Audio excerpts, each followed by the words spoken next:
मोहम्मद जावेद को TNGOs union ज़िला संगारेड्डी का सदर मुंतखब किया गया।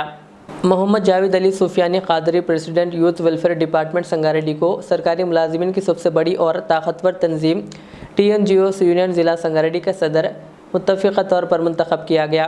TNGOs यूनियन ज़िला संगारेड्डी का इजलास TNGOs भवन संगारेड्डी में M नरसिम्लू की ज़ेर सदारत मुनक़्क़िद हुआ, जिसमें सेंट्रल यूनियन ऑफिस से VC रामलू ने शिरकत की और बहैसियत इलेक्शन ऑफिसर खिदमात अंजाम दी।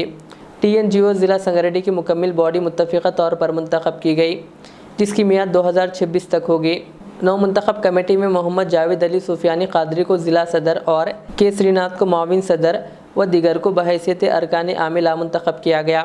नौ मुंतखब सदर मोहम्मद जावेद अली कादरी ने अपने इंतखाब पर TNGOs सेंट्रल यूनियन और ज़िला संगारेड्डी के तमाम अरकान यूनियन से इज़हार तशक्कुर किया।